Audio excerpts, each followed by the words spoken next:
საღამო მშვიდობისა, ეთერშია სოლიდარობის დრო TV4-ზე და გადაცემას გაუძღვები მე დავით ახვლედიანი. ჩვენი სტუმარი გახლავთ პარტია სოლიდარობა მშვიდობისთვის თავმჯდომარე მიხეილ ჟღენტი. საღამო მშვიდობის ბატონ მიხეილ. საღამო მშვიდობისა, მოგესალმებით დავით, მოგესალმებით პატივცემულ მაყურებელს. დავიწყოთ ინფორმაციით, რომელიც სულ ცოტა ხნის წინ გავრცელდა, ეს არის სუსის მიერ გავრცელებული ინფორმაცია, რომ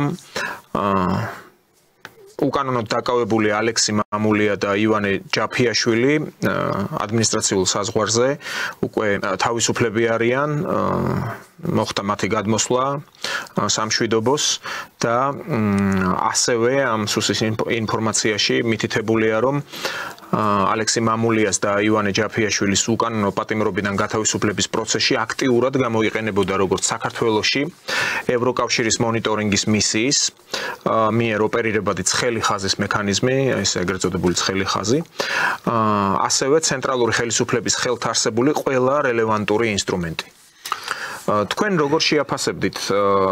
კარგია პრინციპში რაც მოხდა, რომ ეს ორი ადამიანი, ეს ქართველები გათავისუფლებულები არიან და გადმოვიდნენ უკვე აქ ადმინისტრაციული საზღვრის ხაზის აქეთ იმყოფებიან, მაგრამ ჩვენ გადაცემაში ვთქვით უკვე, სანამ სუსი გააკეთებდა ამ განცხადებას ან აღნიშნავდა იმის შესახებ, რომ ევროკავშირის მონიტორინგის მისიის ძალისხმევით ბევრი რამ გაკეთდა ამ საქმეში. თქვენ არანაკლებ მეტი ინფორმაცია გაქვთ ვიდრე მე იმის შესახებ, რომ პარტია სოლიდარობა მშვიდობისთვის უშუალო ჩარევით და მამუკა ფიფია თავისი კონტაქტებით ასევე ეცადა საქმის კურსში იყვნენ ჩაყენებულები რუსეთის ფედერაციის სახელმწიფო სათათბიროს კომიტეტის თავმჯდომარე ლეონიდ კალაშნიკოვი, დსთ-ს ქვეყნების კომიტეტის თავმჯდომარე და მათი უშუალო ჩარევით მოხდა ამ ადამიანების გათავისუფლება. თუ რაიმე ხომ არ მეშლები? ორი რიცხვი უკვე დავაზუსტებ, ჩვენ სახანში ბატონი ალექსის მეუღლის პატარა ინტერვიუსაც ვიხილავთ. დაკავების პირველი დღიდან ბატონი მამუკა ფიფია, ჩვენ საერთაშორისო მდივანი, ჩართული იყო ამ საქმეში და ყოველდღიური კონტაქტები იყო იმ კომპეტენტურ ორგანოებთან, ვისაც უნდა გადაეწყვეტა ეს საქმე და მე რა თქმა უნდა პარტიის სახელით და პირად ჩემი და ქართული ხალხის სახელით მადლობას ვუხდი საქართველოს სამართალდამცავ ორგანოებს, მადლობას ვუხდი რუსეთის ოფიციალურ წრეებს და პირველ რიგში დსთ-ს კომიტეტის თავმჯდომარეს ბატონ ლეონიდ კალაშნიკოვს, მადლობას ვუხდი ასევე გაგების და თანამშრომლობისთვის ცხინვალის მხარეს. აქ ერთი ესეთი დეტალია მე არც მიყურე, ჩვენ რამდენიმე დღით ადრე ცნობილი იყო გარკვეულწილად, რომ ეს ფაქტი მოხდებოდა და ძალიან დიდი სამუშაო ჩაატარა ბატონმა მამუკამ, მაგრამ არ იყო ბატონ დავით ისე მსუბუქად სიტუაცია, როგორც შეიძლება ჩვენ მიჩვეულები ვართ, რომ ხშირ შემთხვევაში ეს ვთქვათ დაკავება ცხინვალში გადაყვანა ეს არის დაკავშირებული შემთხვევით გადასვლასთან, იქ საქონელს გადაყვა, ან სასაფლაოზე გადავიდა ადამიანი, ან გზა აებნა. არა, ცოტა უფრო მძიმე ვითარება იყო, თუმცა საკმაოდ მძიმე ვითარება იყო. ეს ორი ადამიანი ცდილობდნენ იქიდან ერთ-ერთი ქართველი რუსეთის მოქალაქის გადმოყვანას, რომელიც წამოვიდა ესვეო და საკმაოდ მძიმე ამბავი იყო და ამ ორ ადამიანს ველოდა საკმაოდ ძალიან დიდი ციხის, ანუ დიდი ვადა, პატიმრობის დიდი ვადა ელოდა და ამიტომ მით უფრო გასახარია ჩვენთვის და უფრო სასიხარულიო, რომ ხელისუფლებასთან, ოფიციალურ ხელისუფლებასთან ერთად ბატონი მამუკა ფიფია პირველი დღიდან იყო ჩართული ამ საქმეში. მას ჰქონდა ყოველდღიური კავშირი, როგორც აღნიშნე, მის ოჯახთან, მის ახლობლებთან, ეს ახალი წლის დღეები იყო, თუ შემდეგი პერიოდი იყო, მაგრამ ჩვენ ამას რა თქმა უნდა ესეთი თემა იყო, რომ ის გახმაურებაც რა თქმა უნდა არ შეიძლებოდა და პრინციპში ჩვენც არ ვიცოდით დეტალები. ბატონი მამუკა იყო ამის ვთქვათ ყველაზე მთავარი მოქმედი პირი ჩვენი პარტიიდან და მისი ძალიან დიდი ძალისხმევით მოხდა ეს სიტუაცია. ამიტომ მიმეორებ, რომ ეს არ იყო რიგითი შემთხვევა, როდესაც რაღაცა გაუგებრობის შედეგად მოხდა საკმაოდ მძიმე დანაშაულის ინკრიმინირება ხდებოდა ჩვენი ორი მოქალაქის მიმართ და კიდევ ერთხელ მადლობა ღმერთს და მე მიულოცავ მის ოჯახს, ორივე ჩვენი თანამოუს ოჯახს, რომ ისინი დაუბრუნდნენ თავიანთ ოჯახებს, დაუბრუნდნენ თავის შვილებს და ეხლა თუ არის საშუალება და მე კიდევ ვიტყვი ბატონი ალექსის მეუღლის პატარა ინტერვიუ იქნება ვაჩვენოთ მაყურებელს. უღრმესი მადლობა მინდა გადავუხადო პირველ რიგში საქართველოს მთავრობას, შინაგან საქმეთა სამინისტროს, სახელმწიფო უსაფრთხოების სამსახურს, რომელთა კოორდინირებული და ეფექტური მუშაობის შედეგად დღესდღეობით ჩემი მეუღლე არის თავისუფალი, უბრუნდება ოჯახს, უბრუნდება შვილებს, რა თქმა უნდა ჩემს მამიდაშვილთან ერთად. განსაკუთრებული მადლობა მინდა გადავუხადო პარტია სოლიდარობა მშვიდობისათვის ლიდერს ბატონ მამუკა ფიფიას, რომელიც დაკავების დღიდან, პირველივე დღიდან ჩართული იყო მოლაპარაკებების მაგიდასთან. მის მიერ გაწეული უდიდესი მუშაობის შედეგად უმოკლეს ვადებში მოხდა დაკავებულების გათავისუფლება და ვთვლი, რომ შეუფასებელია მისი როლი დაკავებულების გათავისუფლებაში, მადლობას მოვახსენებ და რა თქმა უნდა, მისაბაძია ქართველი ბიზნესმენის ამგვარი დამოკიდებულება და კიდევ ყველას უღრმეს მადლობას მოვახსენებ, ვინც მცირე წვლილიც კი შეიტანა ჩემი მეუღლის და ჩემი მამიდაშვილის გათავისუფლების საქმეში. ბაუდავით, მე მინდა შევახსენო ჩვენ მაყურებელს, რომ ჩვენ შარშან ანალოგიურ სქემით ვიყავით ჩართულები, ასევე საქართველოს მოქალაქის დაბრუნებაში, რომელსაც ანალოგიურად უმძიმესი დანაშაულში ედებოდა ბრალი და ანუ კიდევ ერთი გაგებით ტაძართან რომ მივიდა, ერთ-ერთი გარდაიცვალა და მეორე ძალიან ძვირ მდგომარეობაში იყო მისი, ანუ რამდენიმე 10 წლიანზე მეტი, ასე ვთქვათ, პატიმრობა ელოდა. და ეს კიდე ერთხელ მიგვანიშნავს იმაზე, რომ ჩვენ ურთიერთობა უნდა გქონდეს ჩვენ უშუალო მეზობლებთან. ეს ახლა ბატონ მამუკას ძალიან დიდი ნდობის ფაქტორია, რომ მას ენდობიან რუსეთში, ენდობიან ცხინვალის რეგიონში, ენდობიან თბილისში და კიდე ერთხელ ვიმეორებ, რომ ჩვენ მოქალაქეები ძალიან ფრთხილად უნდა იყვნენ, როდესაც აი საზღვისპირა განსაკუთრებით იქ ვინც ცხოვრობენ, რომ მაქსიმალურად შეეცადონ აი ესეთ სიტუაციაში არ ამოხდა მით უმეტეს, როდესაც საქმე გვაქვს ძმე დანაშაულთან და კიდევ ერთხელ მინდა მიულოცო მათ ოჯახებს საქართველოს და პირადად ბატონ მამუკას აი ამ დიდი შრომა გაწია და მართალია ბრძანა ქალბატონმა საქართველოში რუსეთში არიან ძალიან ბევრი ცნობილი ადამიანები, რომლებიც ანალოგიურად უნდა იყვნენ ჩართულები იმ ურთიერთობებში, რასაც ქვია საქართველო, აფხაზეთი, თბილისი, სოხუმის, თბილისი, ცხინვალის ურთიერთობების აღდგენაში. აი ამის თქვა მინდოდა და კიდევ ერთხელ დიდი მადლობა ბატონ დავით, რომ გადაცემაში ამის საშუალება გქონდა. გიდასტურებთ ბატონო მიხეილ, აი ეს პირველი ეპიზოდი თქვენ რაც ახსენეთ, მე მახსოვს კიდეც და ჩანაწერი შენახულიც მაქვს, თავად ვესაუბრე ლეონიდ კალაშნიკოვს. და რამდენიმე ესეთი მომენტი ახსენა, რომ ჩემამდე რო ეს ამბავი არ მოსულიყო, მათ ნამდვილად ემუქრებოდათ ციხე ცხინვალის ციხე იმ ადამიანს, მაშინ როდესაც მოხდა გათავისუფლება. ეს წინა ეპიზოდი რაც ანალოგიურად და ეს შეიძლება უფრო მძიმე ეპიზოდიც იყო, ვიდრე წინა ეპიზოდი. და რატომ გავიხსენე ახლა ეს მომენტი? მე მივაქციე ყურადღება მართალია ეს სუსის განცხადებაა, მაგრამ აქვეყნებს სააგენტო, რომელსაც ხშირად იყენებენ თუნდაც საქართველოში არა მხოლოდ ჟურნალისტები, არამედ ყველას პრინციპში გამოწერილი აქვს არაერთ უწყებას, ამაში გასამსჯელოსაც იღებენ, ხო, ხელშეკრულებები იდება. და შესაბამისად, როდესაც ოჯახის წევრი ამბობს თან და მადლობას იხდის ამ გაწეული დახმარებისთვის, რატომ არ არის ნახსენები ეს ყველაფერი? თუნდაც ან პარტია, ან მამუკა ფიფია, ან სოლიდარობა მშვიდობისთვის არის მხოლოდ მშრალად, რომ თურმე ევრო მონიტორებს ამ ეგრეთ წოდებულ EUMEMS გაუნთავისუფლებია ეს ადამიანები. ბანუდავით, ქალბატონს მადლობა იმისთვის, რომ ეს საწყის შრომა დაინახა. ხა მე თქვენ კოლეგებზე არ მინდა თქვენთან დასწრებით. არა, მე ბატონო მიხეილ, მე ვთქვი, მე კოლეგებად არ მივიჩნევ ხალხს, რომლებიც გლობალისტური თქვენ რა თქმა უნდა ეს მე უნდა დამეფიქსირებია. ჩვენ გახსოვთ 6 თვის წინ განცხადების გათავსება გვინდოდა ერთ-ერთ სააგენტოში.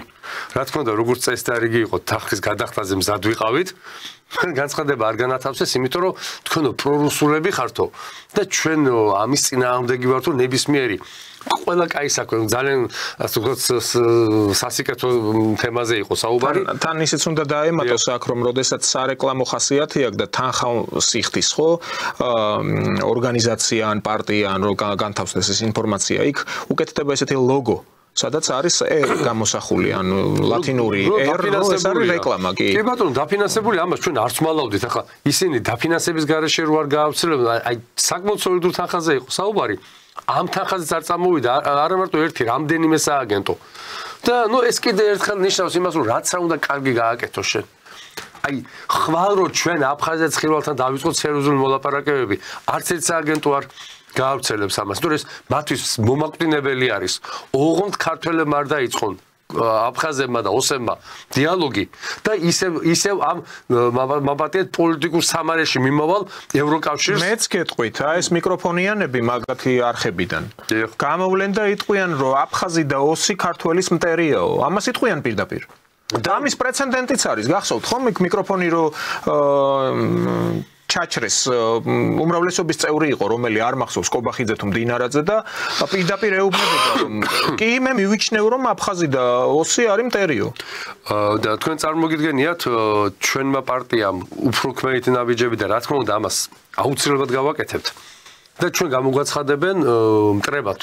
მამუკაფიფიას გამოაცხადებენ, ჩვენ პოლიციის ჩვენ მომხრეებს გამოაცხადებენ და თქვენ გამოგაცხადებენ, რა ყველა ვინც გაერთიანებული ამ იდეის და ამ იდეის მხარდამჭერია, იმიტომ კი რომ ჩვენ კარგად ვიყოთ პიროვნულად. ჩვენ ყოველთვის ცუდად ავართ ამ წლების მანძილზე, იმიტომ რომ ამ საქმეს ვემსახურები და გვინდა ვემსახუროთ. ნუ იმუნიტეტიც უკვე გამოშევებულია. იმუნიტეტი რომ გამოშევებული არ ქონდეს, არც თქვენ იჯდებოდით და არც მე ვიჯდებოდი თქვენთან და თქვენ რესპონდენტი არ ვიქნებოდი. აქედან გამომდინარე, ფეოდორ მიხაილოვიჩ დოსტოევსკის აქვს ნათქვამი, რომ მიდიოდე გზაზე და ყველა პატარა წყავ-წყავა ძაღლის ყეფას უსმენდე, შენ მიზანს ბოლომდე ვერ მიაღწევ, ყველაზე რო შეყოვნდე. ხო და ამიტომ ჩვენ არ შეყოვნებას ვაპირებთ და პირიქით, აი რუსეთშიც, საქართველოშიც, აი ძალიან დიდი რაოდენობის ბიზნესმენების, პოლიტიკოსების, პოლიტიკით დაინტერესებული ადამიანების შემოკრება არის საჭირო. და აი 10 დღის წინ შეიქმნა მე მგონი კიდე ერთი ჩატარდა კონფერენციის ქართულ-რუსული ბიზნეს ფორუმი შეიქმნა, რამაც მივესალმებით და ანუ ეს არის მუშაობა. პირადი კონტაქტებითაა მუშაობა და მე დარწმუნებული ვარ, აი ამ პირადმა კონტაქტებმა ძალიან დიდი როლი შეასრულეს ჩვენი ამ საქართველოს ორი მოქალაქის დაბრუნებაში. ამას წინ 1-2 წლის წინ იყო მოჭიდავეები ჩაერთნენ იქ. მაშინ მოჭიდავეები ჩაერთნენ. ანუ შენ თუ არ ელაპარაკები შენ გაბუტულ ძმას იქ ვერაფერს ვერ მიაღწევ, გამორიცხულია. ამიტომ აი ეს მარაზმი და აი რაზეც გვემზადებთ ახლა ევროკავშირის მონიტორინგის იქ ამუშავდა ცხელი მიკროფონი თუ ცივი რაღაც აი სულ სიგიჟეში ვართ რა. ცხელი ხაზი მოქმედეს ახლა იქ დაიქოქა ახლა ეს ცხელი ხაზი და არიქა ჩამოვარდნენ ელჩები და იმ ელჩებზე ცხურს არ შეაყოფიებენ ცხინვალის ტერიტორიაზე. ცხინვალის არც ერთი ხელმძღვანელი არ უპასუხებს მათ ზარებს. ისინი მათთვის არის 0. ეს ჩვენთვის არის ასე ვთქვათ 30 წელი რაღაცას რო ველოდებით ამ თეთრი ადამიანებისგან და ველურებად შევასაღეთ ბატონო დავით ჩვენ. ქართველებმა 35 წელი დასავლეთს ველურებად შევასაღეთ თავი და ნუ გიქვეს ამ მდგომარეობაში რო ვართ. ეს ჩვენი დამსახურებაა. ოღონ შენ იყავი კარგად, ოღონ შენ გაიხარე, ოღონ შენ გამომიყენე და მაპატიე მიხმარე რუსეთის საწინააღმდეგოდ, ყველაფერზე მზადა ვარ. აი შედეგი.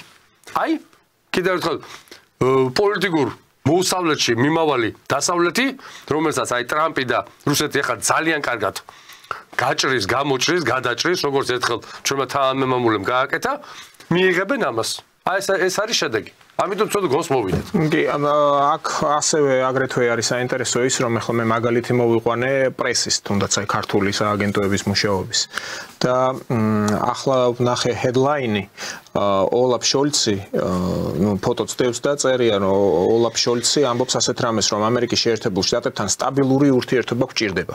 მიაქციეთ ყურადღება, ეს ამოღებულიან მართლაც მისი ნათქვამიდან.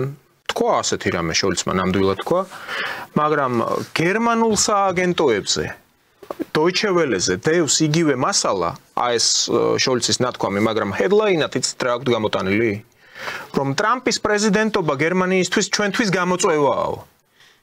ეხლა წარმოგიდგენიათ ამათი პათხალიმაჟი, აი ამ ქართული მედიის ეგრეთ წოდებულის, რომელიც არის დღემდე იკვებება ამ გლობალისტურ ძუძუზეა ჩამოკიდებული და ანუ რა გასაკვირია, ყველანაირად манипуლირებს და მაქსიმალურად ცდილობს რომ რაღაც ისეთი დაიჭიროს თქვა კუთხე დაუჭიროს ამას ნაკლებად გამაღიზიანებელი და მაამებლური იყოს იგივე ევროკავშირის ქვეყნებისადმი ან იგივე საელჩოებისადმი.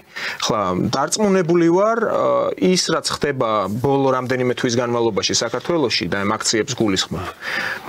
ისეთი სიხშირით იყო დიპლომატების ამ ჩამოსული ემისრების განცხადებები, რომ სწორედ ამ სააგენტოთა ჟურნალისტებს პირდაპირ აქვთ მათი სატელეფონო ნომრები. თქმა უნდა. ხომ არ გონიათ რომ პრესსამსახურებს უკავშირდებიან და თქვენი ჭირიმე აი ახლა მიხაილ როთის განცხადება გვინდა ან იქ რასაი უკნევიჩიანესი ან ვინმესი. თვითონ პირდაპირ ხაზზე არიან, მათ ინტერესებს ემსახურებიან. ამ ქართულ სააგენტოებზე მაქვს სამწუხარო რეალობა ეს. და ეს შედარებისთვის მოვიყვანა, ეხლა ძალიან ბევრი დრო რო არ წაიღოს ამან, ეხლა ქართულ სააგენტო IPN-ზე წერია, ოლაფ შოლცი ამერიკის შეერთებულ შტატებთან სტაბილური ურთიერთობა გჭირდება. იგივე ინფორმაცია Deutsche Welle-ზე დევს წერია ოლაფ შოლცი. ტრამპის პრეზიდენტობა ჩვენთვის გამოწვევაა. ამ ორ ინფორმაციაში და ჰედლაინებში თქვენ განსხვავებას ატყობთ? ძალიან დიდ. ხო, აი, მამაშია საქმე. წინა გადაცემაში საუბრობთ, ვამბობთ, რომ დღეს უკვე გამოჩნდა აი ეს კატასტროფული შიშის ასრულება და დანახვა, რაც აქაო ლიბერასტებს აქვთ. ანუ პატრონი შეიცვალა, მათი პატრონი და აი ეს ბოლო 30 წლიან მარაზმი სოფლიო გარყმნა დასრულდა იმ კუთხით, რა კუთხითაც ისინი ცდილობდნენ ამას. ხა წარმოგიდგენიათ, რომ როდესაც საღად მოაზროვნე სულ ჭკუაზე მყოფ ადამიანს გასამარტი და გასახარი აქვს ის, რომ დედა და მამა, კაცი და ქალი თურმე ეს ყოფილა ნორმა და ვინც ამას ამბობს, ეს რაღაცა აღმოჩენა გაუკეთებია. ამ შემთხვევაში ტრამპზეა საუბარი, რომელიც ამბობს, რომ უნდა გამოვიდე ჯამნოდან, რომელიც ამბობს, უნდა გამოვიდე აქიდან, რომელიც პრაქტიკულად 30 წლის განმავლობაში კაცობრიობას ანადგურებდა. ამაზე ერთი ძველი ანეკდოტი მახსენდება, სულ ნახევარი წუთი მჭირდება. კომუნისტების დროს სოფელში ერთ ოთახში ცხოვრობდა ოჯახი. და აღმასკომის თავმჯდომარესთან მივიდა ოჯახის პატრონი და უთხრა კვდები აღარ შემიძლია მომეციო რამეო მასალა რაღაცა მივაშენო კიდე რაკენიო ეციო ძაღლი ყავსო კიო შეაყვანინა ძაღლი კიდე მივიდა ნუ ვეღარ სუნთქავო კატა შეიყვანეო აი ესე შეაყვანია კატა ძაღლი ძროხა ქათმები და მივიდა ვეღარ სუნთქავო ეხლა რაკენიო ეციო აი ეს ყველაფერი გაყარეო და დარჩებით ოჯახი და მივიდა და როგორ ახლა ამოვისუნთქეო ანუ ჩვენ ის რაც ნორმალური იყო შეგვიცვალეს არანორმალური მდგომარეობით და ეხლა ნორმალურში გვაბრუნებენ და გვეუბნებიან რომ ეს უდიდესი გარღვევა არისო. წარმოგიდგენიათ რამხელა ცინიზმთან აგვაქვს საქმე. თუმცა ეს სანატრელი გაგვიხდა. ამერიკის შეერთებული შტატების დღევანდელმა პრეზიდენტმა ის მოიყვანეს, თვითონ მოვიდა, წყობრად რო იყო დაწყობილები, მოდიში ერთ ხაზზე რო იყო ჩალაგებული სოციმედიის მამები, ვინც იცით, ვისაც ემორჩილებიან და მის გვერდში რო დადგნენ, ჩვენ მივხვდეთ რაღაცა მოხდა ისეთი, რომელიც არ გაკეთების შემთხვევაში კაცობრიობა დაიღუპებოდა. ანუ ჩვენ დაგვაბრუნეს გვაბრუნებენ ნორმალურ ადამიანურ მდგომარეობაში და ამას ვამბობთ რომ რაღაც სასწაული მიღწევა. ჩემთვის მიღწევა იცით რა არის პირადად ჩემთვის. ჩემთვის მიღწევა იქნება რომ საბანკო სისტემამ არ დაახჭოს ადამიანი. საბანკო სისტემამ არ შეჭამოს ჩვენი შემოსავლების ნახევარი. შრომელი ადამიანი იყოს დაფასებული. გლეხს კონდეს შემოსავალი. მუშას კონდეს ჩარხთან ყველა არ შეიძლება ყველას არ უყვარს წერა კითხვა ეს მახსენდება მოსკოვის ცნებების არჯერა აი ეს ინჟინერი ხარატი რო არის ეს კაცი ყველას არ მინდა უფროსობა არაფერი მე მიყვარს რომ ჩემი რომ მივდივარ და ყველაფერი ამუშავდება უბრალოდ ხარატი იყოს ეს ბატალოვზე ხო ბატალოვზე კი ოქროს ხელები რო აქვს ანუ ყველა არ შეიძლება იყოს იურისტი ეკონომისტი ბიზნესმენი ყად ზოგს აქვს აი ფიზიკური შრომით იღებს სიამოვნებას და უნდა მიიღოს მატერიალური დაკმაყოფილება ხო ჩემ ბავშვობაში და ჩვენ ბავშვობაში 700-800 მაინცზე გადიოდა მუშა. მე თვითონ ეს ფილმი ოსკარზე იყო ნომინირებული. როგორც უცხოური ნომინირებული მიღებული აქვს ოსკარი, უბრალოდ არ გაუშვეს. მე კარგად გამყოფოთ, აი როგორც ჩვენ ვსაუბრობთ, ახლა ასე ვილგელმ პიკის 3 ნომერში ვგიგში, იქ ჩემი ინსტიტუტის ხაზით მიწევდა ყოფნა და სასადილოში ვისადილეთ, ციციბურა ვჭამეთ მართალია, მაგრამ საქართველოზე ძალიან კარგი და ესეთი თბილი სიტყვები თქვა ცხონებულმა კი, ბატალონმა. ხა, ბატალონმა, ხო და აი ამ მდგომარეობაში ახლა კაცობრიობა რომ რაღაცა აი ზღაპრებს გვიყვებიან, არავით არის ცვლილება ის რაც ადამიანს მართლა ჭირდება. უბრალოდ ახლა ამერიკა მოგოჩვენებს თავისავს როგორც ასე ვთქვათ კონსერვატიზმი. მოდით ახლა ვთქვათ რა არ მინდა ხა შევადარო ვინმეს არ ეწყნოს. მეორე რეიხი კონსერვატული იყო. იქ მამათმავლობაზე მაბადე ყველაფერს მოაჭრიდან ადამიანს, ხო? ქრისტიანობაც იყო, ისიც იყო. ანუ კონსერვატიზმი თვითონ არ არის ის ფარი, რომელიც უნდა ახლა ჩვენ ავიფაროთ და ახლა მეორე უკიდურესობაში გადავარდეთ, რომ აი თუნდაც ტრამპი კონსერვატორია. ტრამპი არის ჩვეულებრივი ბიზნესმენი, გლობალისტი, როგორც ამბობდნენ, ზომიერი გლობალისტი, რომელსაც აქვს სურვილი თუ არა გაუჩენენ ამის სურვილს, რომ რუსეთს დაელაპარაკოს. ეს არის როგორც 2x2 4. თუ ამის გაგება არ გინდათ და აი ამ ზღაპრებით გამოვიკვებებით, რომ აი ახლა აი უკვე აი მაპატია და ღმერთი რო გავიდა უკრაინიდან, ღმერთი რო გააგდეს. ქრისტე რო გააგდეს, იმიტოა მათი მდგომარეობა ამ დღეს ჩავარდნენ და ეკლესიებში დოხს აწყობენ და ეგ რაღაცა უბედურება ხდება, ხო? ანუ ამაზე ასე, ანუ ბრუნდებით ადამიანურ მდგომარეობაში, მაგრამ ეს ის არ არის რაც ჩვენაერ ქვეყნებს უნდა. ამერიკის შეერთებული შტატები ყოველთვის იქნება იმპერია და მით უმეტეს ამ კაცმა განაცხადა მე იმპერია მინდაო. ანუ იმპერატორობაზე აქვს პრეტენზია. თქვენს მიერ ხშირად ნახსენები რიაპკოვი დღეს ამბობს ამის შესახებ, რომ ტრამპი მოდის ისევ და ისევ აი მესიანურული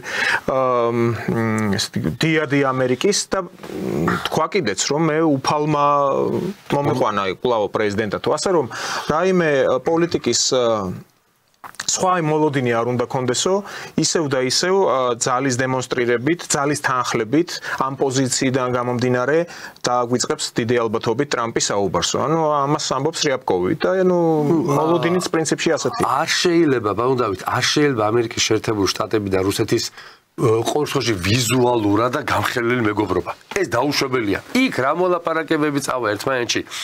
რითი გაუხსნის ხელს რუსეთს ტრამპი, როცა კანადის ის უნდა რა ქვია, აშლუზი უნდა გაუკეთოს.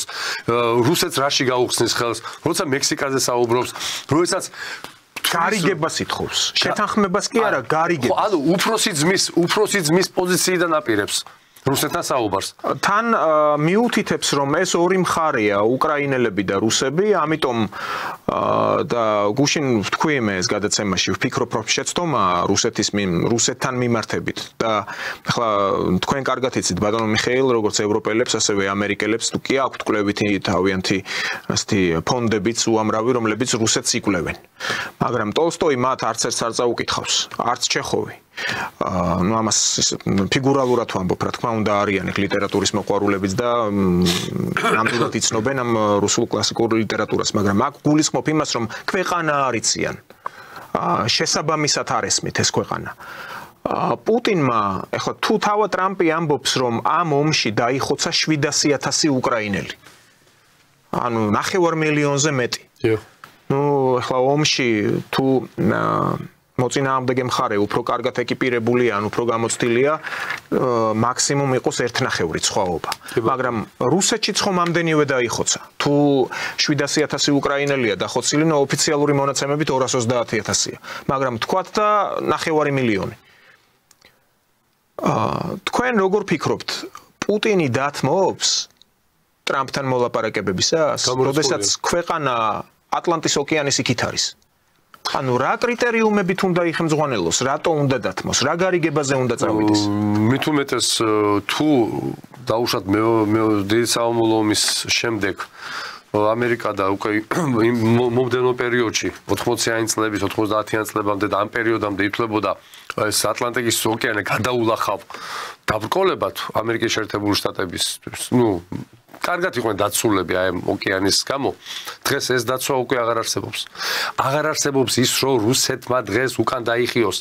პირიქით, დღევანდელი ტრამპის განცხადებები კიდევ ერთხელ ვიმეორებ, ხელს უხსნის რუსეთს იმ თავისი მიზნების და იგივე ჩემი საყვარელი რიაპკოვის გამოთქმასთან დაკავშირებით, ულტიმატუმთან დაკავშირებით, რუსეთმა ეს განახორციელოს.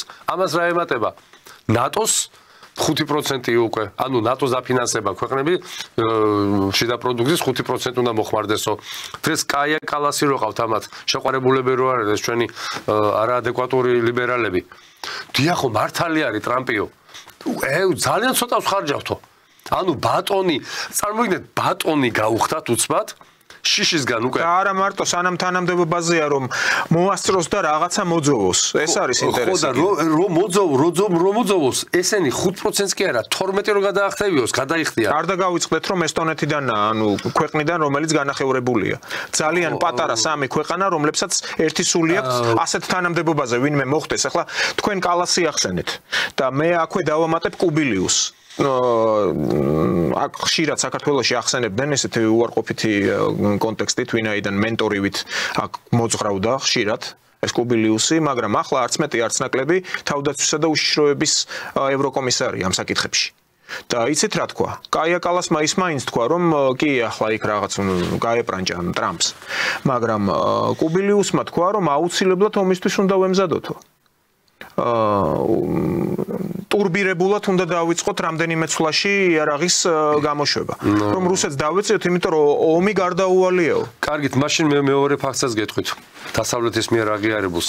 რასაც ჩვენ ერთ წელიწადში ვაწარმოებთ იარაღსო, რუსები აწარმოებენ თქვენ ნახევარშიო. ანუ ის, რასაც თქვენ ბრძანებთ, რომ მათ რუსეთი არ იციან, მათ არც ისტორიის და გაკვეთილები არ აქვს. კაი, არ წავუგითხავ ტოლსტოი, დოსტოევსკი დაანებე თავი. ძალიან ბევრმა ჩვენმა და არაჩვენმა თავმომამულემ და სხვა მოქალაქემ შეიძლება განათლება საერთოდ არ ქონდეს, მაგრამ გრძნობდეს ისტორია იცოდეს, ელემენტარული დასკვნის გაკეთება შეელოს, რომ რაღაცა ერთმანეთთან საპასტავიც რო იტყვიან რუსულად რა. ამათ ამის სურვილი არ აქვს, მოგდავით. მე დარწმუნებული ვარ, იმდენად არის გონება არეული. და როგორი გონება არეულის დასავლეთის ლიდერებია, იგივე გონება არეულები აკავთ წარმომადგენლები. ხა თქვენ როგორი წრეც ყავთ? იმ ყაიდაზე გამოზარდეს ეს თაობა. ხო, სხვანაირთან ვერ იმოქმედებენ და თქვენ ნახეთ ახლა რა, აი ზუსტად რა, ერთი კვირის წინ თქვენთან საუბრობდით არჩევნებამდე.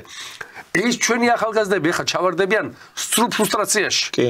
ანუ ბიძია ტრამპმა, რომელიც იყო, იმიტომ არიან გაყუჩულები, ხმას ვერ იღებენ. ბიძია ტრამპი, რომელიც იყო ფლაგმანი დემოკრატიის, LGBT-ს, პედერასტიის, ყველაფერი ცუდის აპოლოგეტი და დამცველი და შემომტანი. ამ დროს ამ კაცმა ისეთი 5-6 რამეს მოაწერა ხელი, რომელსაც პრაქტიკულად ეს პარადიგმა დაუნგრია ამათ. ახლა ამათ რა უნდა ხან? ევროპაში ჩავიდნენ და იქ ეძებონ თავიანთი ასე ვთქვათ კაცმა კაცი და ქალმა ხალი. ანუ ვაპატია დავამთავრებ ესენი კიდე ერთ კვირაში. ახლა მე კარგი მიწევს და იძულებული ვარ უყურამ ლიბერალურ ტელევიზიებს. ხმას ვერ იღებენ, ვერც აკრიტიკებენ, ვერც უხარიათ, არც უხარიათ, რაღაცა საცოდავ მდგომარეობაში არიან ჩავარდნილები.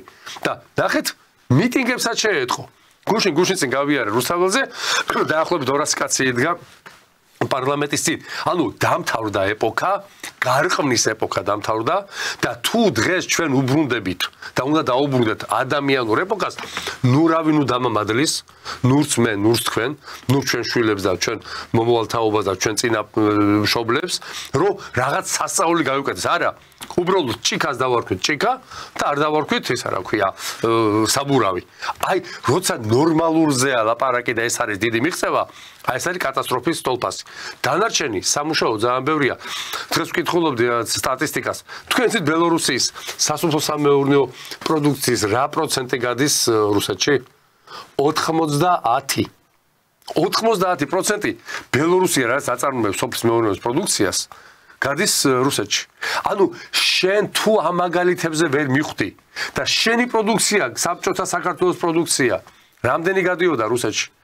პრაქტიკულად მარტო საბჭოთა კავშირზე იყავი მიმული, ხო? სხვა ვინ ყავდა და იყავი ყველა გლეხი. ვინც ოდნავ თოქს დაარტყავდა და კვირაში 2 დღე იმუშავებდა, იყო ზეშეძლებული. და ის სახლები რაც ახლა ცარიელია, ის მაშინ აშენდა სწორედ. თქვენ იცით რომ ბანკებში ფული უმრავლესობა მეცნიერ მუშაკს, პროფესორს და იმათაც რა თქმა უნდა, გაუფუშდა, მაგრამ ძალიან დიდი პროცენტი მე ვისაც ვისნობ. იყვნენ სოფლის მოსახლეობა, ან ქალაქში მაცხოვრებელი კაცი, რომელსაც სოფელთან ბმა ქონდა. ანუ შენ ამას თუ ვერ ხვდები, უარესის ღირსი ხარ მაპატია, თქვენ ჯარი წერია და ჩვენ ხო, ერი არის სრულად არაადეკვატურობაში. აი ეს ცივი შხაპი დასაწყისია. კიდევ უფრო ცივი შხაპი წამოვა და მე რაც ეთქვიან ტრამპს, რომ არა იცი რა, ეხლა მე LGBT კანონი და პარლამენტმა რომ მიიღოს რა ჯანდაბა ქვია იმ კანონს ბოდიში ამ გამოთქვაზე. აგენტების შესახებ კანონს არ მივიღებ. დისკრიმინაცია, ანტიდისკრიმინაციული კანონი. ეს კანონები ყველაფერი გასაუქმებელია. ეხლა აღარ ახარ ტრენდში ძმაო. ეხლა ანტიდისკრიმინაციული კანონი შენ არ გჭირდება. იმიტომ რომ ტრამპმა თქვა ძირს ასე ვთქვათ, მამათმავლობა და ძირს ლესბოსელობაო. ახლა ტრამპმა რო თქვას, ნატომა დავშალო, ამ კონსტიტუციაში რო გიდევს 78 მუხლი, იმას ასუშვები. ისევ ნატოში მიდიხარ და ისევ ამ კონსტიტუციით უნდა იცხოვრო? ჩვენ სერიოზული პრობლემები გვაქვს. და მე ღმადა ვარ დაწმებული, სამწუხაროდ, აი ამ კონფიგურაციით პარლამენტი რომელიც როგორიც ვაგაქვს, ჩვენ ამ ორ დამანგრეველ კანონს რომელიც როგორც მე მეუბნებიან მაშინდელი დეპუტატები, იყო მიღებული ზეწოლით, ამას გიზავთ, იმას გიზავთ, ხელის გადაგრეხით და ასე შემდეგ. მაგრამ ეხლა უბრალოდ შენ კონფიგურაცია არ აქვს პარლამენტში. რო შენ შემოიყვანო კიდე რამდენიმე შენ თანამოაზრე და ეს კანონი გააუქმო. ანუ ჩვენ გამოდივართ ახლა მაგარი მაბადე ქაჯების გამარიობაში. რომ რაღაც დროს ავტყდით, რაღაც მივიღეთ და დღეს აღარ არის უკვე. ანალოგიას მოგიყვანთ ბატონო მეშკელი, აი სწორედ იმაზე, რასაც თქვენ ბრძანებთ. ახლა ტრამპმა იმ უამრავ განკარგულებას რამდენი გააუქმა, ხო?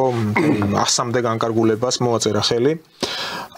რაც შევიდა ისე ოვალურ კაბინეტში და ერთ-ერთი იყო ასეთი საელჩოებზე, ამერიკის შეერთებული შტატების საელჩოებზე ამ LGBT დროშის პრიალის გაუქმება, ანუ აღარ უნდა მოხდეს ასეთი რამ. თქვენ თუ გახსოვთ, მათია ეს აქაც დიდი ღომშიც თუ არ მეშლება იყო აწეული ეს დროშა. მოსკოვში რო იყო ზუსტად. ხო, ნუ ყოველ შემთხვევაში არ მინდა მეშლებოდეს, არ გამომივიდეს რაღაც დაბრალებად, ან ცილის წამებად. ყოველ შემთხვევაში ვიცით, რომ ეს ერთი კონკრეტული დღე, როდესაც მათ უფლებებს ვითომ იცავენ, ამ დროს ხდებოდა ამ დროშის გამოფენა. აიკრძალა ახლა საელჩოები, ამერიკის შეერთებული შტატების საელჩოები აღარ გამოფენენ ამ დროშებს. და ამ ფაქტს ეხმაურება რუსეთის საგარეო საქმეთა სამინისტროს წარმომადგენელი ზახაროვა. ნუ ესეთ სარკაზმნარევი განცხადება არის. კომენტარს აკეთებს ასეც რომ ხო უბრალოდ მიწევს თარგმნა ამისი. ამჟამად ამ დროშის ქვეშ იმყოფებიან ევროკავშირში მყოფი საელჩოები. უпростоრად ევროკავშირის საელჩოები. ანუ LGBT დროშის ქვეშ კი ბატონო. ხო, ან თავად ევროკავშირის წევრი ქვეყნების საელჩოები. მაშინ როდესაც რამდენიმე მათგანს, ანუ რამდენიმე ქვეყანას სანქციების დაწესებითაც ემუქრებოდნენ ბაიდენის ადმინისტრაციის დროს, რომ რატომ არ კიდებთ ამ დროშასო. ხვდები და ახლა რჩებიან, ანუ გაუქმდა მაშინ ამერიკელების მოთხოვნით და ხელებს უგრიხავდნენ, რომ სანქციებს დაგიწესებთო. ნუ მართალია რიგ ქვეყნებს, რომლებიც აპროტესტებდნენ. და ახლა ეს ქვეყნები აგრძელებენ ამას და კიდე აქ ერთ სარკაზმი გამოიყენა, რუსულად წერია პირდაპირ თარგმნი, меняю нужный глагол на приличный. ფრჩხილებშია ჩასმული. ესე იგი უნდა ეხსენებინა ეს ლიბერასტები თუ რა ვიცი, პედერასტები თუ მაპატიეთ ამ იმაზე, გამოთქმაზე, ამიტომ არ ახსენა ეს და უცვლიო უფრო კეთილშობილ და ზდილობიან ზმნაზე. ანუ პირდაპირ მუსრი გაავლო ამ სარკაზმით დასავლეთის ქვეყნებს, ევროკავშირის ქვეყნებს, რომ ამ დონეზე ჩამოკიდებული მონური მდგომარეობა აქვთ. ერთი ადმინისტრაცია პირდაპირ ჯოხს ურტყამდა, რომ არიქა ესეთი დროშა აღმართეთ. ახლა გაუქმდა ეს კანონი, მოვიდა სხვა კაცი ტრამპი აუქმებს ამას, პირიქით ააყირავა მთელი დღის წესრიგი ამერიკის შეერთებული შტატების და ახლა ეს შოლცი, მაკრონი, აი განცხადებებიდან გამომდინარე, რომ ჩვენთვის გამოწვევაა ტრამპის პრეზიდენტობაო, რჩებიან ისევ თავიანთ ლიბერალურ ჭაობში. ჩვენ პროვინციული LGBT-შნიკური მოძრაობა. იგივე ხდება საქართველოში, სამწუხაროა. საქართველოში იგივე უარესი ხდება. შენ რაც უფრო პროვინციულად აზროვნებ, პროვინციული აზროვნება მოგესწრებათ არ არის არც სოფლურია, პროვინციული აზროვნება დიაპაზონის არაფერ პროვინციაზე არა, დიაპაზონის შეზღუდული დიაპაზონის, ეძახი მე პროვინციულ აზროვნებას. ბატონო მიხეილ, სამწუხაროდ, ჩემ და სამწუხაროდ მე საერთოდ ძალიან მიყვარს თუ გავდივარ ხალხში, ასე ვთქვათ, საზოგადოებრივი ტრანსპორტით მოძრაობ, ვაკვირდები ადამიანებს. ერთ-ერთი ხობია ჩემი უბრალოდ რა, აი სულ ფიქრობ, გახსოვთ ხო მე მელ გიბსონი რო თამაშობს, ქალების აზრებს რო კითხულობს და უკვე ეს რო დაყვება თან ეს დიალოგები მათი.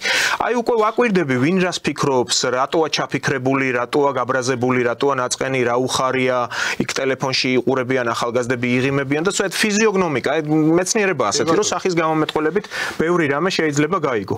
სამწუხარო რეალობაა, რომ თქვენ რაც ბრძანეთ, თუნდაც ის ინტელიგენტი ხალხი, რომელიც ასე ვთქვათ, ქალაქელები და არა ვთქვათ მუნიციპალიტეტებში მცხოვრებლები, აქ ძალიან დიდი სხვაობაა. მე არ ვეძახი პროვინცია, ანუ პროვინციალიზმი სხვა ფენომენი არის. და ამას კარგად აღწერს თავის ერთ-ერთ გამოსვლაში რეზო თაბუკაშვილი, თუ გახსოვთ ბოლო წლებში, სიცოცხლის ბოლო წლებში, სდევს კიდეც ეს YouTube-ზე და ეს პრობლემა უკვე არის საქართველოში. აი ეს ხალხი, რომელიც უფრო პრინციპში ფართო დიაპაზონი უნდა კონდეს, უფრო მასშტაბურად უფრო აზროვნებდეს, თავის გონებრივი ალგორითმი უფრო სხვა დონეზე, სხვა ლეველში უნდა იყოს. აღარ არის სამწუხაროდ. რატომ? აი, რატომ? იმიტომ რომ მოდა საყოლილი. უყურეთ, მოდაში შემოვიდა LGBT. ეს დაახლოებით 96-17 წლებში დაიწყო, არ მინდა ახლა მე კონკრეტიკაზე გადასვლა, ყველამ კარგად რას საუბრო, ხო? მოდაში შემოვიდა ძალიან ბევრი იმ პერიოდში გაელგებეტდა, იმიტომ რომ შემოსავალი იყო, იმიტომ რომ რაღაცა წინ, ანუ აი ეს მოდაში რო შემოვიდა, იმაზე საშინელება არაფერი არ არის, როცა ადამიანს არ უხდება რამე და მოდის გამო იცმევს და აი ესე უნდა რომ აი თქვა 70-80 წელს კაცი რომ აი ბიჭუშკასავით რო დაიწყებს ჩაცმას, შეიძლება თანამედროვე ჩაიცვა, შეგეთხოთ, მაგრამ უნდა იცოდე ჯერ რა გიხდება. მე სად მიდიხარ? საქართველოში დაიკარგა აბსოლუტურად ამდენიმე თვის წინ სამწუხაროდ ხშირად ვერ ვახერხებ თეატრში ვიყავი გამოვიპრანჭე ჩავიცი შავ პიჯაკი გალსტუკი დამცინოდა ჩემი მეგობრები ხო და რომ მივედი საკმაოდ ესეთ მდგომარეობაში აღმოჩნდი ხალხი შემომხედას ეს ვინ არის ხა მე საქმე არა ხო ჯინსებით იმი ანუ ეს უპატივცემლობა რიტუალები დაირღვა არ შეიძლება იმის გამო რომ შენ გაცვია ვთქვათ 5000 ლარიანი ჯინსით მიხვიდე იქ და ეს ჯინსები ამარიაჟო ბოდიში ამ გამოთქვაზე აი ამ პროვინციალიზმმა აი ამ 30 წლიან მოდაზე აყოლა გამოიწვია აი ეხლა მოხდა ქართულად მოკლე ჩართვა ქვია ეხლა ამა ტვინებში არის მოკლე ჩართვა ეს მოკლე ჩართვა ისეთია რომ თელმა ტვინს ანათებს აი ტვინებში აი ეს ნაპერწკლები აქვს გაყრილი არიციან ახლა რა ქნა როგორ მოიქცენ არიციან რა ვის შეაფარონ თავი ისე როთი შედარჩათ ერთადერთი ეს როთი რომელიც კვირაში ერთხელ ჩამოდის და იმ დღეს იცახა ამიგორესო რაღაცაო ცილს წამებენო მე არ გამიგია ბატონო დავით ვინმეზე რამე ეთქვათ და იქ არ ყოფილიყო სიმართლის ნაპერწკალი კი არა დიდი პროცენტი არის ხალხი რომელსაც ყველაფერი შეიძლება თქვა მაგრამ ვერ იტყვი ნარკომანს ვერ იტყვი მეძავს შეიძლება სხვა რამე თქვა ფული უყარს ის უყარს დალებო უყარა არის ხალხი ანუ თუ ადამიანს არ აქვს რაღაცა ბანკიერება იმაზე ვერასოდეს ვერ აუგორებ თემას ესია ხა ახალი არაფერი აღმომიჩენია ეხლა რის წინაშე დავდეკით აი ნახეთ ახლა ჯამნო გამოდის ამერიკა ამ ყოვლად დამაქცეველია ეს ჯამნოც ვის დამკვირვებლებაშია ბანკების და ლიბერალური მის რა ქვია პარადიგმის ხო აი ამ თემის ეხლა რომ დაიწყო გამოძიება აი ეს მატრაკოცა ექიმები ეგრეთ წოდებული ელიტად რო მოაქვს თავი რაც გაკეთდა ამ იმის დროს რა ქვია პანდემიის დროს და ნაბიჯს ვერ დგავდნენ მე ბევრი ექიმთან მქონდა დახეული 60 დადიოდნენ და სასახლეები აიშენეს უყურეთ ის აპარატი რომელიც უნდა გაეწმინდათ ეს ჟანგბადის მიწოდებ აპარატს ფილტრები ყოფილა ძალიან ძვირი ანუ დავანებოთ თავი მათ ბევრი ექიმა იცოდა, მაგრამ ვერ ბედავდა, რომ აისო დაერღვია ის რაღაცა პროტოკოლი. მაპატიეთ საციხოდ გაუხდიდნენ საქმეს და ამიტომ ამ პროტოკოლმა მე დარწმუნებული ვარ ტრამპის საკმაოდ შეიძლება ღვარძლიანი კაცი არ იყოს, მაგრამ ის არაპატიებს ძალიან ბევრს იმას, რაც მისმა ოჯახმა და მან გაიარა 4 წლის განმავლობაში. და ეს საკმაოდ ბევრი ციცის ამის შესახებ. კი, იცის და ეს იქნება მაგალითი. აი როგორც კი ჩამოკრავს ზევიდან, მე ეს ტალღა კენჭი ჩავარდნილი კენჭი რო არის წყალში და ტალღები. აი ეს ტალღები ყველგან ჩამოვა. ამათაც მოადგებია. ადამიანების სიკვდილზე დაითვალეს როგორ შეიძლება დიდი ფული შეუნა აი გლობალისტურმა წრემ. მე დარწმუნებული ვარ, საქართველოს ხელისუფლება უკვე სხვა ნაირად გათამამდება. ბატონო, აი სოროსის ფონდი ყველა ადეკვატურმა ხელისუფლებამ და მთავრობამ და ქვეყნამ გააგდეს, უნგრეთიდან გააგდეს, აზერბაიჯანიდან გააგდეს, ყველამ გააგდო. ეს კაცი ჩვენთან არის მაინდა-მაინც ბოლო მოხიკანები ჩვენ უნდა გავხდეს, რომელიც ჩავყვებით ამ ბაბათეთ აყროლებულ სიბინძურეში, ხო? ახლა მაინც მიხვდნენ. ახლა უნდა გაიხსნას უნდა. და კიდე ერთი რამ ისე უბრუნდები საიდანაც დავიწყე. ეს ტრამპის გადაწყვეტილებები არ ნიშნავს კაცობრიობის წინსვლას. ეს ჩემი გადასახედიდან ნიშნავს ნორმალურ უკან მდგომარეობაში დაბრუნებას. ადამიანს 40 აქვს სიცხე და გაუხდება 38. ანუ არ არის გამოჯამრთელებული კაცობრიობა. კაცობრიობის გამოჯამრთელება ჩემი აზრით ესაა, როცა ადამიანი დაემსგავსება ადამიანს და მისი საარსებო მინიმუმიდან დაწყებული დამთავრებული მოხმარების საშუალებები უნდა იყოს მეტნაკლებად გაწონას. ფსიქოზამდე მიიყვანეს თუ გახსოვთ ეს ნიღბებით რო დადიოდა მთელი ქალაქი და მედია უწყობდა ამას. ძაღლები რუსთაველზე ერთხელ გავიარე, ძაღლები გაუგნებულები იყვნენ, ვერ მიხვდნენ რა ხდებოდა. ძაღლს ხლაპუშკა რო ისროლო ბოდიში, შაშხანა რო ისროლო, იმის ეშინია. რუსთაველზე რო გავდიოდი, ძაღლები გაუგნებულები იყვნენ, ჯერ პირბადეებით, მე საერთოდ ხალხი არ მოძრაობდა. და აღმოჩნდა რაღაც უბედურებაში მაბატია შეიძლება. ამ დაკრძალვის წესი არ გახსოვთ, რომ შავი ცელოფანი უნდა ყოფილიყო და ნუ რამხელა აფიორა იყო ეხლა, ძალიან სიღრმეებში არ წავალ, ეხლა უბრალოდ რატო დავიწყე ისევ და ისევ ამაზე საუბარი, ჯერ ერთი ის რომ თქვენ ახსენეთ აი ჯანმოს დაფინანსების შეწყვეტაზე, პირდაპირ თქვა კაცმა ხელს რო აწერდა, თქვა რომ 500 მილიონს ვიხდიდით წელიწადშიო. და ჩინეთი იხდიდა 39 მილიონსო, ხო არის განსხვავებაა. და ჩინეთი ჩვენზე დიდიაო. ნუ ასე თქვა პირდაპირ. ხო და ეს ერთი, მეორე ის თავის დროზე თავიდან ებრძოდა ამ ყველაფერს. გლობალისტური მედია, იგივე ევროკავშირის მედია ამბობდა, რომ ეს ანტივაქსერებიო და პირდაპირ ხო შეთქმულების ესეც გამოყენებული იყო შეთქმულების თეორიის მიმდევრებიო. ახლა წარმოიდგინეთ, იქ ძალიან კარგად ხელოვნური ინტელექტით არის კარგად დადგმული ეს ბილ გეიტსი, ფაუჩი, ჯო ბაიდენი, ეს მუსიკაც ახლავს ეს ცნობილი ფილმია ჰოლივუდის ეს ლოჟა რო არის და ყველა ამ ნიღბებში რო დადიან და ეს კარგად გაკეთებული კლიპია შეიძლება ანუ გადმოვწერ და ერთხელ იქნება გაუშვათ ისეთ სახალისო ესეთ შარჟია და თემა რა იყო რომ ჯერ ხომ პროპაგანდა აწარმოეს მთელი ეს მედია რომელიც პირდაპირ იყო ჩამოკიდებული ამერიკის საელჩოს შეერთებული შტატების საელჩოს ინსტრუქტაჟს პირდაპირ მიდიოდა ადამიანების დაზაფრვა როგორ ხდებოდა ახლა ნებისმიერი ექიმი ვინც ახლა მისმენს მე არ მაქვს ექიმის დიპლომი მაგრამ ნუ ექიმების ოჯახიდან ვარ ასე ქვია არავინ არ დაობს იმაზე რომ ვირუსი არ იკურნება ანტიბიოტიკოთერაპიით არავინ არ დაობს მაგრამ დასრულ ადამიანს თუნდაც როდეს ვირუსული შემადგენელით აქვს უკვე რაღაცა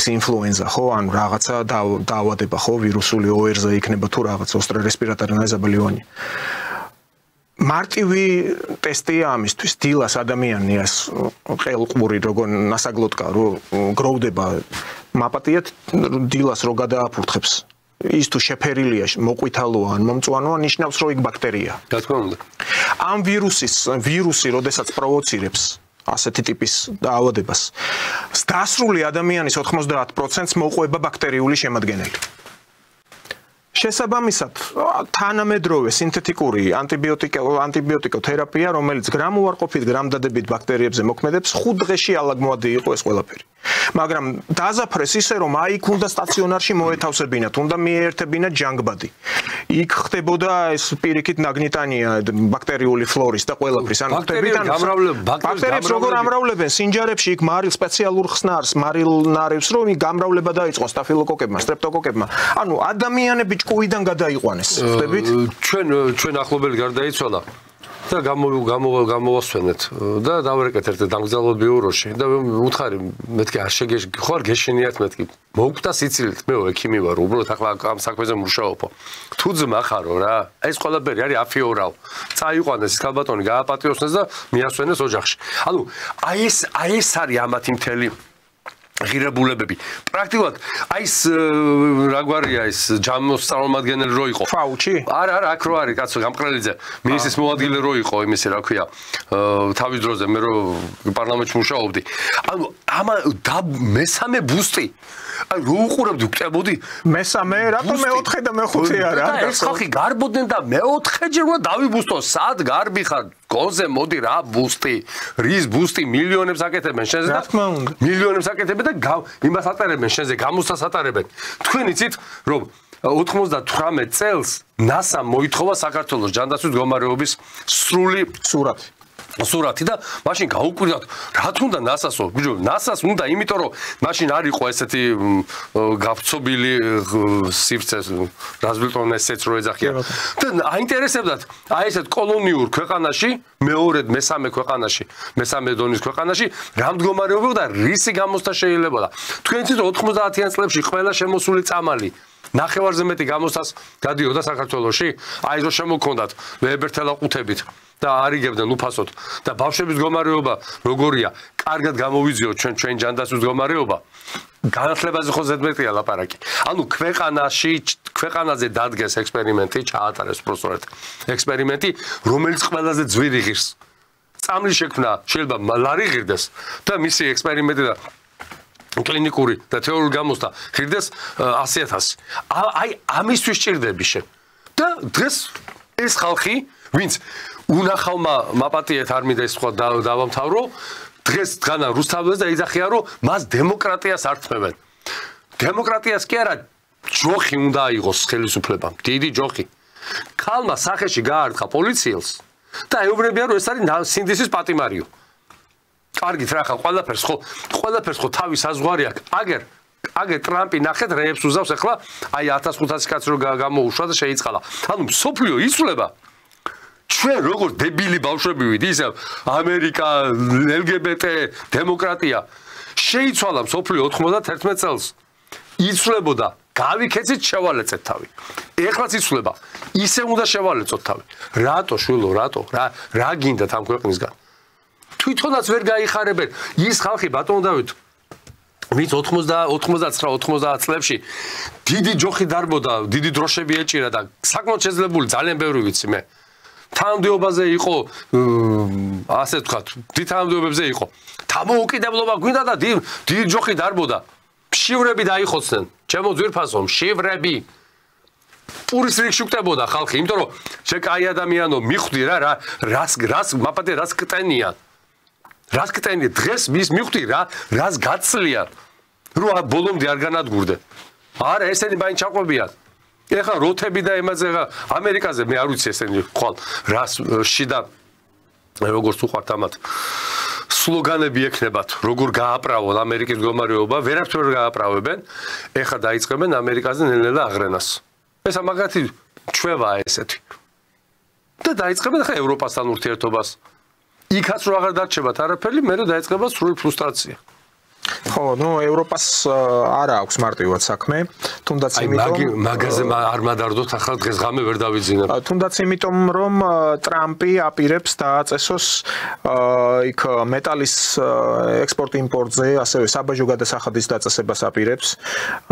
შოლცი ამბობს რომ ჩვენი მეტალურგია უნდა ავიყვანოთ მაღალ დონეზე კვლავ, ან გაყიდვების თვალსაზრისით, რომ არა დეფიციტი რომ არ გქონდეთ. ანუ ერთი არ არის ისე მარტივად საქმე, როგორც აქ ბევრს გონია ევროპაში.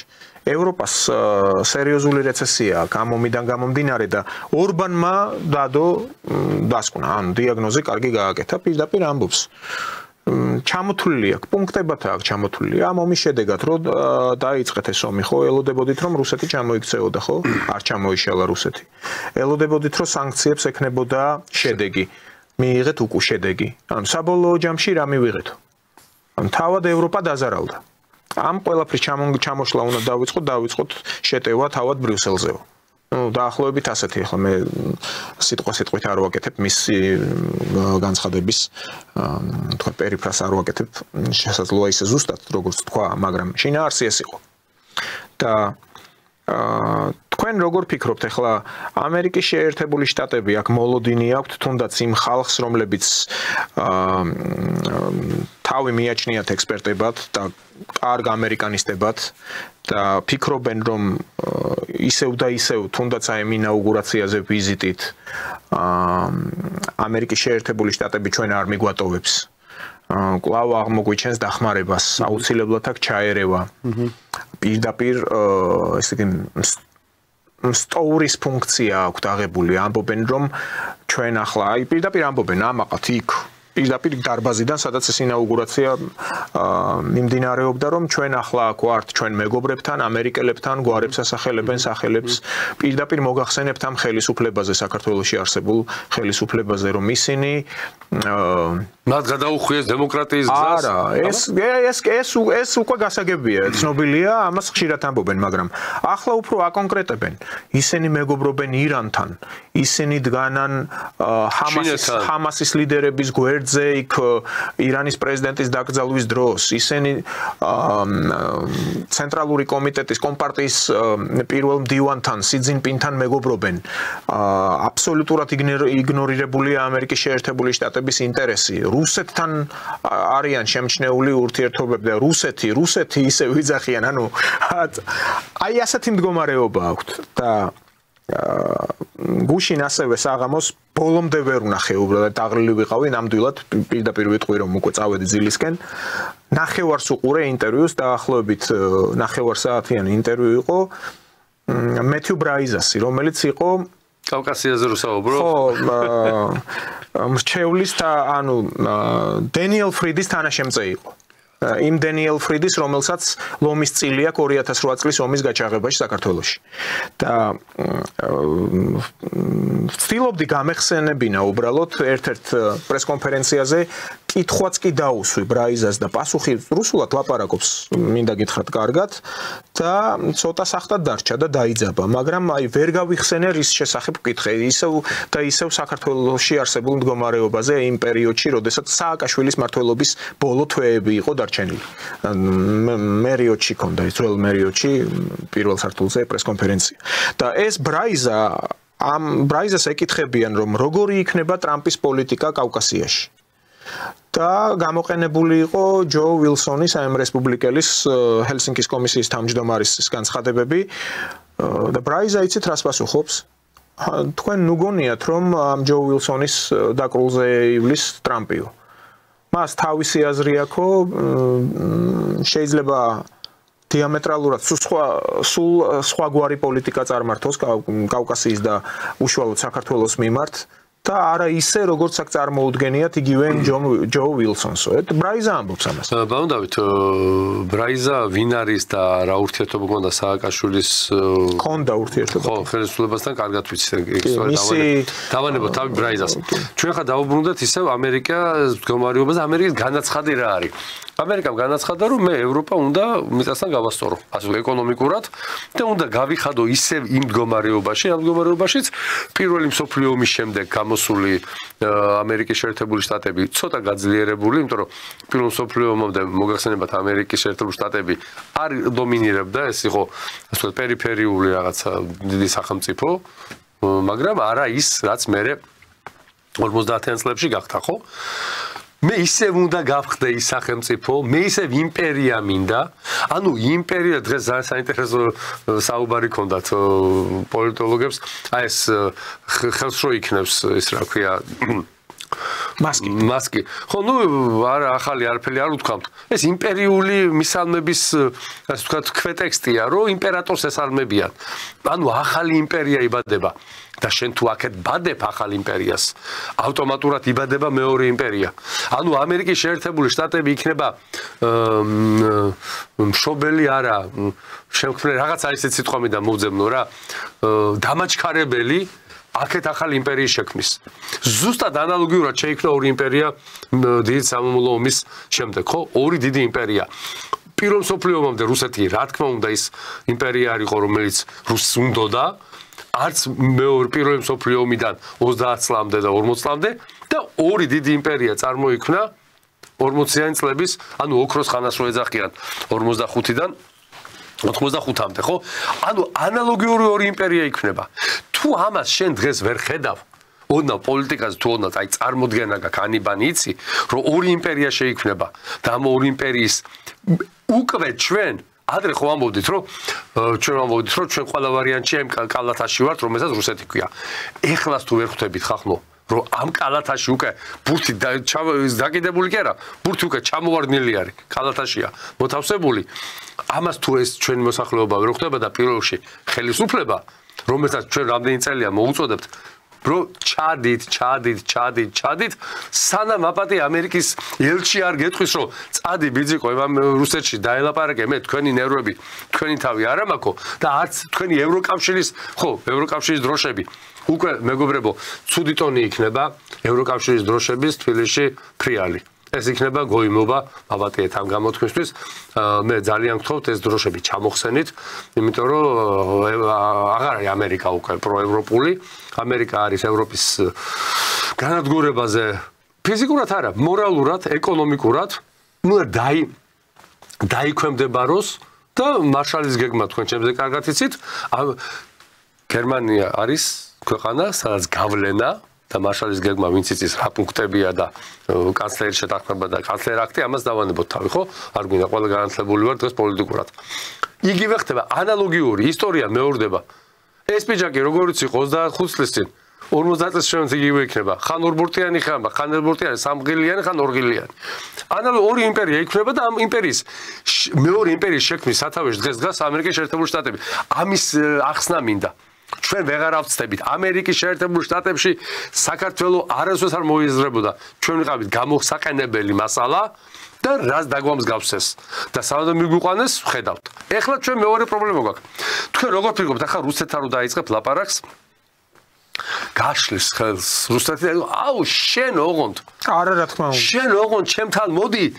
შენ ოღონდ ისევ დამიბრუნდი, არა? მე საქვს ეს ილუზია. მაგ ილუზია. ეს ბანალური ილუზია არის. განცხადებები, დაგვიბრუნოს აფხაზეთი და ოსეთი და მაგ ილუზია არის, ბატონო და პროვინციალიზმი კი არა, მაგას ქვია ქაჯობა. იმიტომ რომ ამას არც ერთი რუსი და ყველა რუსს ახსოვს შენ როგორ გამოხვედი საბჭოთა კავშირიდან. შენ მარტო კი არ გამოგაგდო. ანუ მე გამომაგდო, კაი, გაჭირებული იყო რუსეთი და წამოვედი დაშალა საბჭოთა კავშირი რუსეთმა. და რუსეთმა დაშალა საბჭოთა კავშირი. რუსმა, ბელორუსმა და უკრაინელმა. ნიკ შევარდნაძე არ ფიგურირებდა. ბიო, შენ რო ამას ამბობ, ის მაინც უთხარი რომ კი, შენც გაგიჭერდა ახლა. და მადლობა ყველაფრისთვის, მაგრამ მე ჩემი გზა უნდა მომნახო. რატო იწყებ განშორებას თუ გამოსვლას თუ გაცილებას გინებით. ანუ იმიტომ რომ იმას მოწონებოდი. ის აღარ არის, всё. იმას აღარ ჭირდება რუსეთის გინება. იმას სხვა მიზნები აქვს. ეხლა შენ ეხლა სად მიდიხარ? ისევ ამერიკის დროშებით უნდა ირბინო? სასაცილო გავხდებით. კაციშვილი აღარ დაგველაპარაკება, აი მარგინალიზაცია ქვეყნის. ეხლა იქნება უღონ მეორე კუთხით. აი როგორც საბჭოთა კავშირის 80-იანი წლების ბოლოს კომპარტიის შესვლა უკვე იყო სასაცილო. და ბრეჟნევზე ანეკდოტი, იმაზე ანეკდოტი ერთმანეთს რომ მიყვნენ 2-3 წელიწადში 4 წელიწადში რო გარდაიცვალა. ანალოგურ მდგომარეობაში ახლა დასავლეთი სასაცილო გახდებით. ყველა პროდასავლური, ყველა ლიბერალური დღის წესრიგზე აწყობილი პოლიტიკოსი, მეცნიერი, პროფესორი ყველა იქნებით სასაცილო. თუ გინდა ძმაო, სასაცილო აწი მე დაგცინებთ. და ჩვენ დაგცინებთ, იმიტომ თქვენ უკვე სასაცილოები ხართ, არაადეკვატურები ხართ. ეს განათლების სისტემაც იცვლება, ახლა რუსეთში მაგალითად თავად სიტყვებიც კი აიგრძალოსო ბაკალავრი და მაგისტრატი. ხო, ნუ დადებილების ბოლონიის სისტემიდან გავიდნენ და ნუ შესაბამისად დადებილების ბანო დავით ბავშვებმა წერა-კითხვა აღარ იციან, წერა-კითხვა აზრი ვერ წერენ, აი ფურცელი რომ ისე და დაწერო ვერ დაგიწერენ რა. ვერ დაგიწერენ, იმიტომ რომ მათი აზროვნება უკვე სხვანაირად და მე მითქიცებ რომ ჩვენ კაი ახალგაზრდობა გვყავს. რა თქმა უნდა. ჩვენ ძალიან ნიჭიერი ახალგაზრდობა გვყავს, ისევე როგორ ყავდა 4 საუკუნის წინ, მაგრამ ის ნიჭიერი ახალგაზრდობა მაშინაც ხო იყო ვიღაცა ახალგაზრდა. რა მდგომარეობაში იყო? არ იცოდა როდის გაყიდდა რომელიმე ბაზარზე. არ იცოდა სადა მოხდებოდა სული და მისი ნიჭი არავის არ აინტერესებდა, მას გასახანი არ ქონდა. როდის მიიღო საქართველოს და ქართველმა კაცმა გასახანი? მოგეხსენებათ კარგად. მე იმას არ ვამბობ, რომ არიქა რუსეთი არის საშუალება ჩემთვის. საშუალება მეზობელი, რომელთანაც ერთად უნდა გამოვძვრე ამ მდგომარეობიდან. როგორც არაერთხელ გამოვძვერი, ხო? კი ბატონო, იყავით, აი ახლა დაემწყეთ, ჩემო ძვირფასო ლიბერასტებო. დაეწყეთ და იარეთ ამერიკის შეერთებული შტატების საელჩოსთან. იქ მოითხოვეთ LGBT თემის თუ რაც ქვია ჯანდაბა მაგათ უფლებების დაცვა. იქ მოითხოვეთ ლესბოსელები. ნახეთ ბატონო მიხეილ მაპატიეთ რომ გაწყვეტინებთ რასაც ახლა ამბობს გავაგრძელებ ამ თემას. ამერიკის შეერთებული შტატების პრეზიდენტ დონალდ ტრამპმა განაცხადა რომ ანგლიკანური ეკლესიის ეპისკოპოსა, ანუ ქალი ეპისკოპოსი, ჯერ ამ ხელამკრეხელობა, რომელიც მოუწოდებდა მას იყოს უფრო შემწყნარებელი LGBT ბავშვების მიმართ, ანუ არის ასეთი ბავშვებიო და ითხოვს მისგან ბოდიშის მოხდას. ამ ეპისკოპოსი ქალისგან ტრამპი. და რატო ითხოვს იცით? რომ ეს ანგლიკანური ეკლესიაო ცდილობს პოლიტიკურ თამაშებში ჩართვასო, ჩათრევასო. და ეს არ უნდა მოხდესო. და მინდა გითხრათ რომ ეს ის ანგლიკანური ეკლესიაა, რომელმაც მე პირადად მიჩივლა. საგამოძიებო დეპარტამენტში დამიბარეს. რაღაცებაზე თქვენოთ, აფეთქე რაღაცა. ხო, ანუ ბანალურ სისულელეზე, ეხლა რა ვიცი, როგორ წავიღო, 7 წუთი გვაქვს დრო დარჩენილი, მაგრამ გეტყვით რა, შაბათი დღე იყო. ცოლშვილთან ერთად ვსეირნობ და მირეკავს გამომძიებელი და მეუბნება ბატონი დავითი ბრძანდებით, თუ მეთქი გახლავართ და დაბარებული ხართ საგამოძიებო დეპარტამენტშიო. რასთან დაკავშირებით მეთქი? თქვენო სოციალურ ქსელშიო დაწერეთო რაღაც მუქარი შემცველი განცხადებაო. ცოლს ვეკითხები რა დავწერე მეთქი? რომ ჩამოვარდეს რაღაცა იმის. ბოლო 3 კვირა საერთოდ სოციალურ ქსელში არ შევსულ ვარ მეთქი რა, ხო და ბომბაც არა, სიტყვა ბომბა ნახსენები არ მქონდა. აი პარადოქსია, საერთოდ სასაცილოა, აი ფელეტონის დაწერა შეიძლება ამაზე. და თქვენ წარმოიდგინეთ, მაშინ მობრძან დამიბარეს, ნუ ოფიციალურად, ნუ ადვოკატთან ერთად მივედი, რა თქმა უნდა და ზის ახალგაზრდა გოგონა სასიამოვნო გარეგნობის მე ისიც გავიგერო თურმე სპეციალურ კურსებს გადიოდნენ აი ეს პროკურატურის სასამართლო სისტემის, საგამოძიებო სისტემის მოსამართლეები და ზუსტად აი ასეთი პრევენციის LGBT და აი ლიბერალური დღის წესრიგი ქონდათ. და ეს არ არისო თქვენი ამ საგულდაგულოთ ამოუპრინტავთ და უყურებ და სათვალე გავისწორე და უი თურმე მართლა მე დამიწერია და გამეცინა და აი პირდაპირ ასე არ მოვერიდი აი ასე დავაგდე ეს ფურცელი რა და მეცინება. ეს დაზაფრული მიყურებს და ეწერა ასეთი რაღაც რომ აი ამ ანგლიკანურ ეკლესიას ეხატა ეს რაღაც მენორა აი მათი ეპისკოპოსი როა სონღულაშვილი ეს რაღაც ბუტაფორია რო აქვთ მოწყობილი ვითომ ანტიკური ტაძარია რაღაც და იმ ფონზე ქონდათ ქართულად სოციალურ ქსელში განცხადება რომ გილოცავთ მეგობრებო საქართველოში პირველმა LGBT წყვილმა დაიწერა ოფიციალურად ჯვარიო და მიდიოდა ლანძღვაგინება ამათი ყველანაირ და მე სარკასტულად უბრალოდ დავწერე რომ მან ფუგასია ჩასაგდები მეთქი. ანუ ბომბაც კი არ მიხსენებია. და ეს ახალგაზრდა გამომძიებელი მეუბნება ეს ფუგა დუგასიო თან წერდა. მეთქი დუგასი არ არის, ფუგასია. და როგორო და ეხლა თქვენ მე მეუბნებით შემადგენლობა დანაშაულის სად არის? საქართველოს ავიაცია, სამხედრო ავიაციას არ ყავს ბომბდამშენები, რომელიც ფუგასი მინიმუმ იწონის 250 კილოს ან 500 კილოს. ფიზიკურად არ აყვავს. შესაბამისად მე ვერ ჩამოვაგდებდი ამ ფუგას. ხო ხვდებით, ანუ აი ასეთ ბანალურ სიშლეგეზე დამიბარეს დრო გამაცდენინეს. არ არის ბანალური. ხო, ანუ საგამოძიებო დეპარტამენტში ხო იცით როგორ შედიან? უნდა მოიხსნა საათი, კამარი, როგორც აეროპორტში. ხო, ანუ რა ვიცი, ამ სეიფში ჩაკეტეს ყველაფერი, ნუ მოკლედ აი სიმართლე გითხრათ მე ვფიქრობდი რომ აი ასეთი დღის წესრიგის ლიბერალურ გლობალისტური დღის წესრიგით თუ უნდა იცხოვროს ამ ქვეყანამ და ახალგაზრდები ამით უნდა საზრდოობდნენ აი ამ ბანალური სისულელეებით რომ აქვთ თავი ამოტენილი მაშინ ეს ქვეყანა ვერ გავითარდება. ბატონო დავით, ახლა სულ რამდენიმე წუთი დაგვჭა. მოდით ახლა ჩვენ კიდე ერთხელ ჩვენ ქვეყანაზე ვიფიქროთ რა უნდა გავაკეთოთ ჩვენ. აი როგორ უნდა გამოვიდეთ ახლა აი ამ გაქანებული მატარებელი არის გაქანებული დასავლეთისკენ LGBT ასე ვთქვათ დღის წესრიგში უნდა თამათ ქვეყნის შეყვანა და ამ დროს ამოწეულია ხელის მუხრუჭი გაქანებულ მატარებელზე. ყველა ერთმანეთს ეხეთქება და მე მანქანამ რა უნდა ქნას. თან შევდივართ მოსახვევში. აი დღეს კიდე ჩვენ მადლობა ღმერთს, მადლობა ერთმანეთს მინდა უთხრათ და ჩვენ კოლეგებს უყოლას, რომ არც ერთი გადაცემა ჩვენი არ დამთავრებულა პრაქტიკულად, არც ერთი ჩვენი პოლიცსაბჭოს თუ ჩვენი სტუმრის მოწვევა, რომ არ ყოფილიყო განცხადებასთან დაკავშირებით, რომ საქართველოს ადგილი აღარ არის დასავლურ რეალობაში. ფიზიკურადაც არ არის, რუქას დახედეთ და ეხლა მით უმეტეს აღარ არის. თუ დღეს კიდე ვიმეორებ საქართველოს მოსახლეობა და რა თქმა უნდა ხელისუფლება. ხელისუფლებას დღეს აქვს იდეალური შანსი დაიწყოს ეკონომიკური, პოლიტიკური ურთიერთობების აღდგენა. ძალიან კარგია ირანთან ურთიერთობა. მივესალმით, რომ ირანი ეს არის ერთ-ერთი უძველესი ცივილიზაცია და ამერიკის შეერთებული შტატების საერთოდ წარმოდგენა არ ქონდა არავის, თუ საერთოდ სამდენ შეიძლება ყოფილიყო, სადაც აქ იყო ცივილიზაცია და ჩვენ ირანისგან ბევრი კარგი რამ გვაქვს აღებული.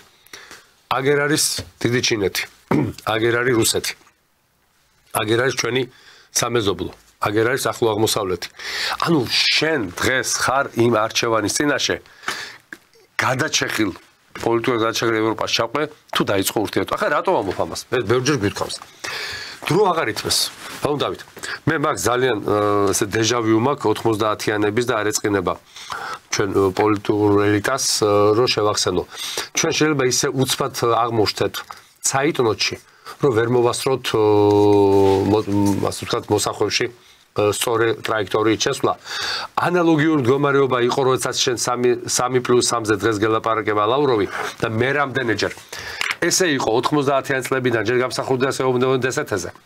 მე შევარნაძეს ეუბნეოდა იმეილში ისტერიკებს მათავდა. მე რა მოხდა ბევრჯერ მithქვამს რომ მე მომწრე ვარ და მიღებული აქვს მონაწილეობა. სარიშვილი დარბოდა არ გვინდაო ეს ტესენგეო და მე დააჩოქებინა. მაგას მოგიყვებით რომ გავალთ ახლა არ მინდა დეტალები მოყვე ირინასთან დაკავშირებით. როგორ არ უნდა და მაგას მოვყვები მე სხვა დროს არ მინდა ახლა. თან ქალბატონია. როდესაც აი ყველა ზღვარი გადავიდა, ხო? აფხაზეთის დავკარგეთ. და შეგვათრიეს კიდევაც ესენგეში. ისე ნუ ვიზავთ, რომ 3+3-ში შევიდეთ და კიდე დავიფრთხოთ. ამიტომ ხელისუფლებას დრო არ აქვს, ჩემო ძვირფასო ხელისუფლება. თქვენ დრო პრაქტიკულად აღარ გაქვთ. ეხლა არის ძალიან სერიოზული მანევრი გასაკეთებელი, რომლის შედეგადაც ეს ქვეყანა არ უნდა ამოაყირაოთ.